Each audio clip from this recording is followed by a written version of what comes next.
Hi there. This is my second podcast today. I was on the Bob Seska show with Driftglass earlier today. Thank you, Bob, for having us on. Wanted to talk about lots of things today. Let's do quick show and tell. Sock 1 for February is finished, and Sock 2 is on the needles. And the theme, as I've said before, the theme for February is hearts and flowers. And this is from Ruby and Roses, I believe, is the name of it. I will, once again, link it below. Very pretty yarn, very soft, only 15% nylon. And I love how they're working out. To that end, we are going to do another Knit a Second Sock Week this month. The last week of February, we're going to do Second Sock, hashtag Second Sock KAL on Blue Sky. You can also join us on Ravelry at the 2025 Year of UFO channel. And again, I'll link both of those below. And then I will show you some yarn that came in this week. I have ordered. Two of these sock yarns are my Valentine's Day present. Also, my husband and I have somewhat of an anniversary. It's 17 years. We met in mid-February, just after Valentine's Day. We met face-to-face for the first time in Chicago 17 years ago this month. So it's kind of an anniversary, and it's also Valentine's Day. So Driftglass, my husband is known as Driftglass in the blog world, said to me, what do you want for Valentine's Day anniversary? And I said, sock yarn, of course. And he said, what kind of sock yarn? And I ran over to my bulletin board and I pulled this up. This is an ad that I printed out for Opal sheep to sock yarn. And each ball has a picture of the German sheep, apparently the sheep from which the yarn came. And, allegedly, I'm not sure, but I love the colors. And I like German sock yarn. This is Opal. It's a little crunchy. It's a little high in nylon content, but I got the colors Frida, which is has a bit of blue in it. Blue and yellow and red, primary colors. There we go, Frida. You can see Frida's picture on the label. And this one is Linda? What is it? Linda. Okay, Linda. And Linda has a lot of purple in addition to some copper and, blue in there. Blue and purple and copper. So those will be fun socks. And then I also did an order from Joann's, and I have good news for Springfield, Illinois people. They published a list of the 500 Joann's stores that are going to be closing, and Springfield, Illinois is not on the list. So I will publish the list. I will put a link to the list down below. Hopefully your Joann's fabric store is still going to stay in business, but apparently they are going to maintain their mail order. Customer service on this order. This I ordered from Simply Sock Yarn Company in Fort Wayne, Indiana. You know, they are the premier sock yarn outlet indie store in the country. If you want sock yarn, they've got sock yarn. It's called Simply Sock Yarn Company. SSYC.com, I think is what they are. Again, link it below. Customer service second to none. Just fabulous. They let me know when it was going to get here, and it got here.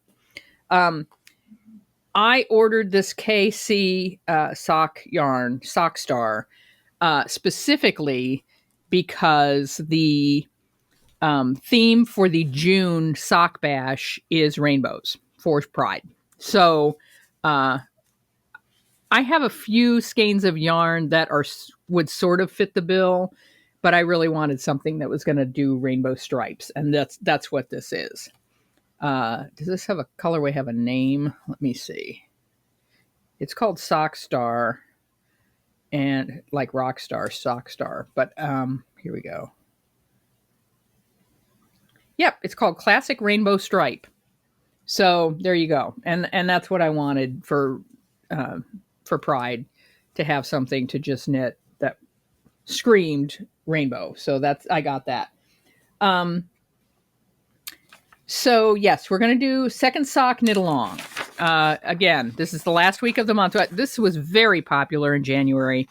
We'll be doing it again. I'm going to do it every month. Just put it up on Blue Sky so people can be inspired to do that.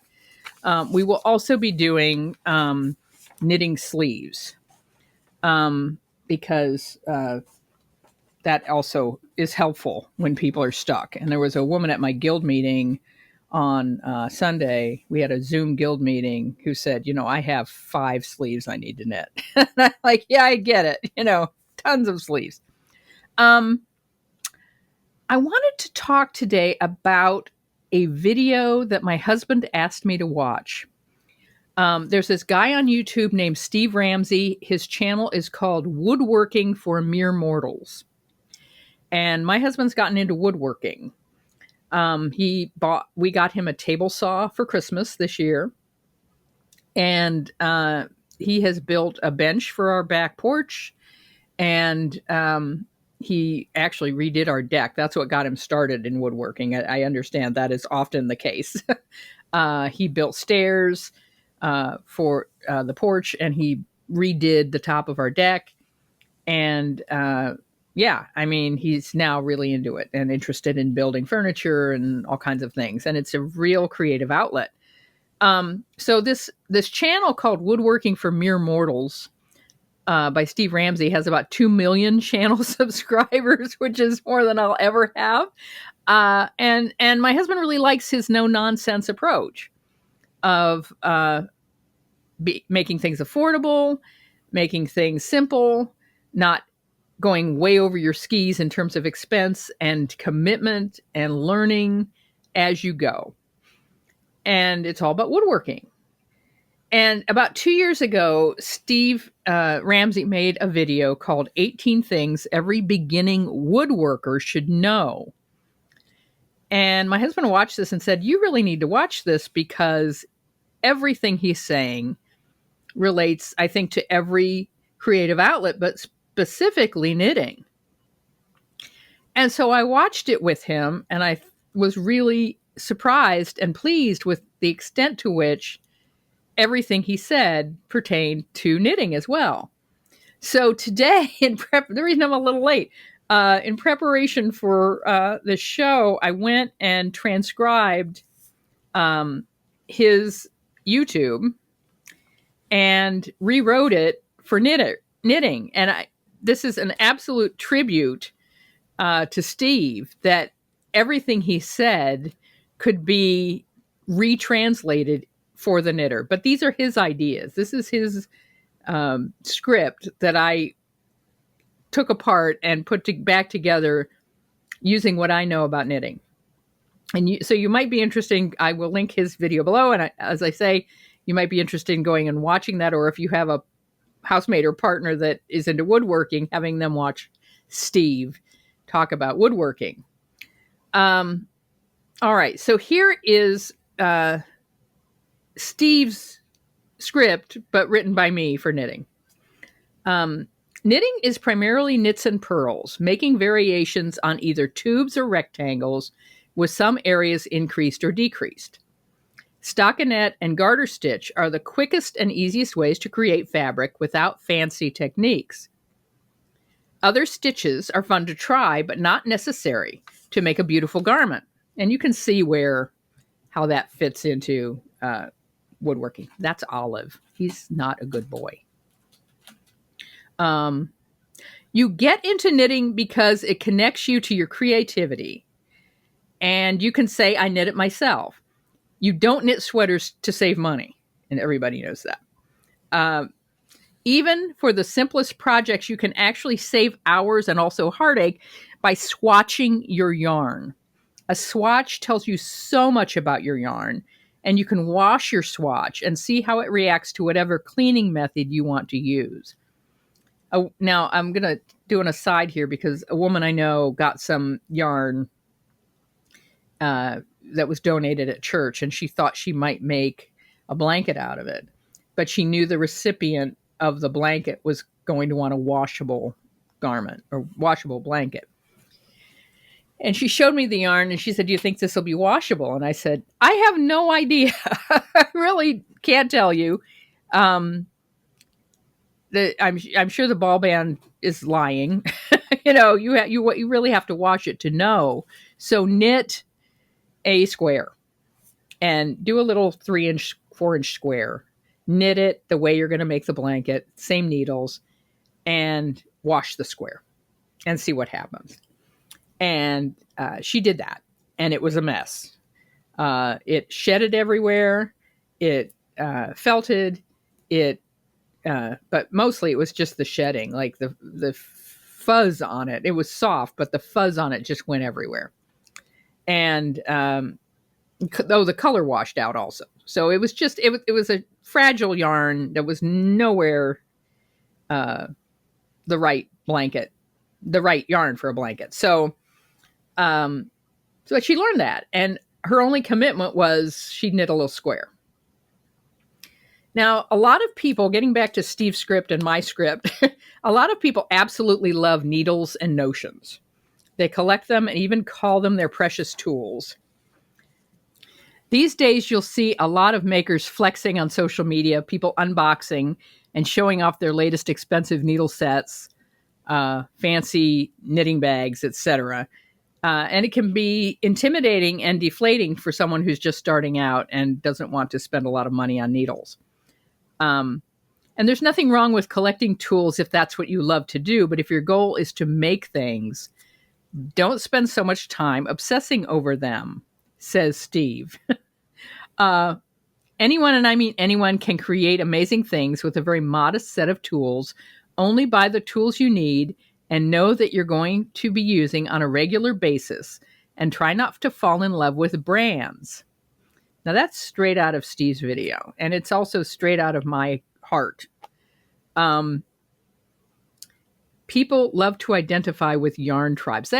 I think that's gotten a little better. It used to, when I knit in the 80s, yarn snobbery, particularly the cult around Rowan, was pretty intense. And knitting with natural fibers only and so forth, was a big deal. And I think one of the things that happened is the vegan movement, and for one thing, has kind of overtaken that. And there's some people that just don't want to wear wool, whether they're allergic to it or they just don't want animal fiber. There are, although I think wool is absolutely the best fiber for the environment. I will just say that. That's my very strong opinion. But, knitting with man-made fiber is much less expensive, especially if you're just starting out and you're trying to learn stitches. I would say if you can find wool in a thrift store, go for it. But I wouldn't be running out if you're just starting out knitting and buying a sweater quantity of high-end wool, because you just don't know if you're going to like it or not, if you're going to like knitting or not, or if you're going to find garment knitting overwhelming. People start with hats and finish a hat and then never knit again. Some people just don't like it. I don't understand those people, but that's the way they are. So it is an investment. And I think the knitting cult about, only knitting with a certain brand or a certain thing, I think that's not the same as it was 40 years ago. 40 years ago. Wow. Let's see where I am here. There's no knitting rule that says all your needles or all your yarn has to be the same brand. And here's something that almost every new knitter is going to experience. The first time you see hand-dyed yarn at a fiber festival, you're going to be blown away by its beauty. And in a couple of years, it might be pilly or faded. It's still nice yarn, but it doesn't stay perfect. Ignore anybody who tells you anything you're doing isn't really knitting. And some people are a big fan of one technique or another. You can do double pointed needles. You can do magic loop. You can do short circulars. Just because something isn't traditional, if it's the way your fingers work, that's the way you're going to knit. And if you want to use a knitting machine, go for it. If making things with a loom makes you happy, weave away. If you're completing projects made out of yarn, you are a fiber artist. And I have tried to push that message throughout this podcast, that we are artists. You're making something. And this line, he was talking about growing your own trees, I think, but it was, if you want to be a knitting purist, raise your own sheep and spin your own yarn.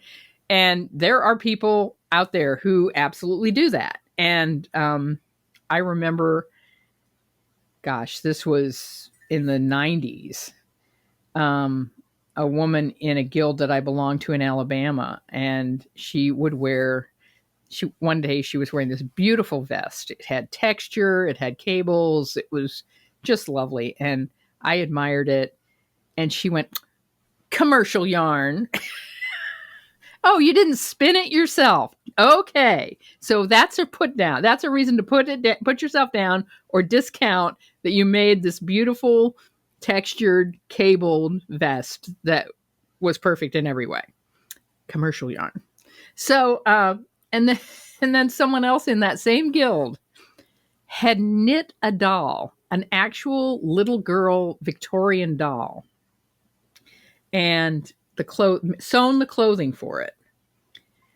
And she passed it around at the guild meeting, and someone said, "Oh, it's nice. Did you felt the hat?"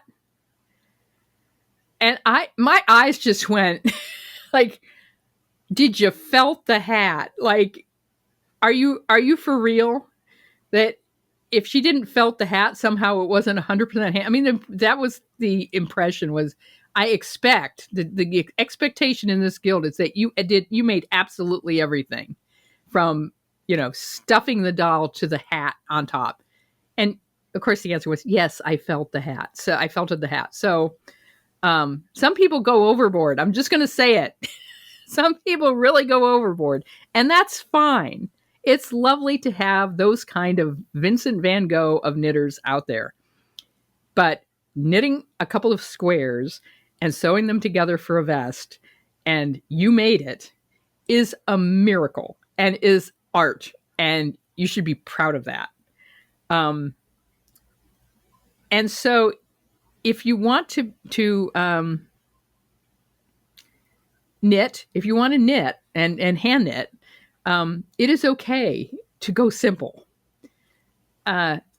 There is, this loaded term of hand knitting and fine hand knitting, and only knitting with shawls with fingering weight yarn and so forth. And if you're knitting two squares and putting them together, you can declare to the universe you've made it yourself. You're an artist. And if you just made your first project and it's a simple hat, you just did something that very few people do. You have a garment that you made yourself. And that's amazing. Steve goes on to say that every project he's ever made has had problems and challenges. I've never made anything that was perfect. And he says about his woodworking, I can always turn the wonky side toward the wall. Another thing that he chides new woodworkers about is don't point out your mistakes. And I think this is absolutely true on sweaters. Don't go, oh, but that spot right there was loose. Just the fact that you've made something by hand, knitting or woodworking, is awesome. And Steve says you could have spent the entire weekend playing video games or watching Netflix, but you created something from nothing. He's talking about woodworking again, but he's also talking about sweaters. And then he talks about space. And of course, he has a magnificent workspace, right? As a 2 million subscriber YouTuber. But he says you should use whatever space you have. If it's a space in your garage, use it. And I think that's true of knitters. We need to find a nest, or we need to find a space that's ours to knit. And that's your spot, and that's where you knit. And I think most knitters have that. Once you really get into it and you've made a couple of sweaters, you have your space to knit in. That's really important. He says, almost every mistake can be salvaged or fixed. Rarely do you need to start all over again if you goof. But hey, I am for starting all over again. In fact, let me point out the project that I did start all over again. And, we are doing selfish knitting this month. I did rip this out, completely rip it out and start over. And I'm very happy. This is that cowl that I was making, the Motley Hoof cowl. And I'm so much happier with this colorway than I was with the earlier one. It's really turning out nicely. And it's this is, size 3 needles, fingering weight yarn. It's a slog. Getting a couple rounds done in a sitting, paying attention. You have to pay attention every row, every 14 stitches. It's a repeat, but it takes time. It takes time and attention. But the results are I'm really happy with this. I'll keep showing this to you as it progresses. Find creative solutions to problems. There's nothing that can't be fixed. There is rarely any benefit to blocking beyond getting your gauge right. I think that's true. Getting it flat and getting the gauge right and making it fit. That's the only reason to block something. Blocking can make a huge difference with lace and shawls and so forth. Someone wrote to me on Blue Sky, said the best place to block socks is your feet. And I think that's true. I don't tend to block my socks because you wash them out and lay them flat like you would if you just wore them for the day and washed them. And then that doesn't need blocking. That is a flat sock. Lastly, experience is going to improve your knitting more than anything else. And he meant that about woodworking. It's absolutely true. One stitch at a time, get in the reps, practice. And the more time you can spend making things, the more confident you'll become and the better equipped you'll be for handling problems. Plus, you'll be able to make more informed purchasing decisions based on what you discover you actually need. That's true of woodworking, and that's true of knitting. I really appreciated hearing that video about woodworking and having all of those permission slips in there. The big difference, really, the big difference between this woodworking video and the video I'm doing right now is gender, right? Women don't want to give themselves permission often for being publicly imperfect. Whereas, a guy will make a table and turn the wonky side to the wall and say, yeah, I made this table. It's great. And women were like, oh, well, it's commercial yarn. This gorgeous vest I made, discount what I did because I didn't spin the yarn myself. And that self put down is so prevalent often, and we got to stop it. It's sometimes hard because it's an internal voice, and sometimes you grew up with that. And, I could do a whole thing on gender studies on that. But the point is, as makers, we've got to do a lot of self-talk. We've got to do some reworking of our language about ourselves and our craft to recognize the miracle that is making something.